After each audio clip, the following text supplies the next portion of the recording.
బిల్లును మనము అందరూ వ్యతిరేకిస్తున్న ఆ క్రమంలోనే ఈరోజు ధర్నా నిర్వహిస్తున్నాము.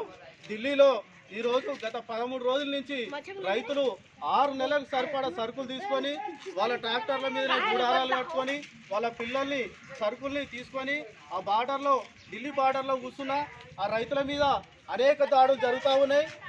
ఆ బిల్లును రద్దు చేయాలని ఆ రైతులు హర్యానా, పంజాబ్ అక్కడి నుంచి వచ్చినటువంటి రైతులకు మాత్రమే ఈ బిల్లు వర్తిస్తా అని చాలామంది దీన్ని వ్యతిరేకిస్తున్నారు. ఇదంతా ఉత్త బూటకము. ఈ బిల్లు అనేది దేశవ్యాప్తంగా ఉన్నటువంటి రైతులందరూ సంబంధించిన బిల్లు. రైతులకు హక్కు లేకుండా ఓన్లీ ఇప్పుడు పెట్టుబడిదారీ వ్యవస్థకే ఈ బిల్లును పరిమితం చేయడానికే ఈ వ్యవసాయాన్ని మొత్తం పెట్టుబడిదారీ వ్యవస్థకు అనుకూలంగా ఈ బిల్లును తీసుకొచ్చారు. దీనివల్ల రైతులు చాలా నష్టపోతారు. కాబట్టి మనకు హక్కులు లేకుండా, రైతులకు భూమి లేకుండా, రైతులకు పంట గిట్టుబాటు ధర లేకుండా రైతులకు అనేక హక్కుల్ని కోల్పోయే పరిస్థితి ఈ బిల్లు వస్తుంది.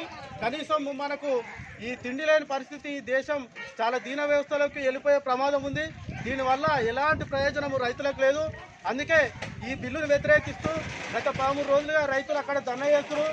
వాళ్ళ మీద వాటర్ కొట్టినా, లాఠీ చార్జీ జరిగినా ఒక్కవని దీక్షతోటి వాళ్ళు ధర్నా చేస్తూ చలిలో మొత్తం నైట్ కూడా అక్కడనే కూర్చొని పిల్లలతో సహా అక్కడ ధర్నాలో కూర్చురు.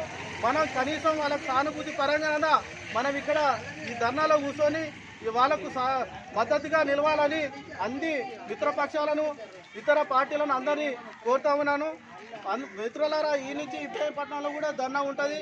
అందరూ దయచేసి అన్ని పార్టీల వారు కూడా అక్కడ కలిసి చేస్తున్నారు కాబట్టి అందరు పోవాలని ఇంతటితో ముగిస్తూ విజ్ఞప్తి చేస్తున్నాను.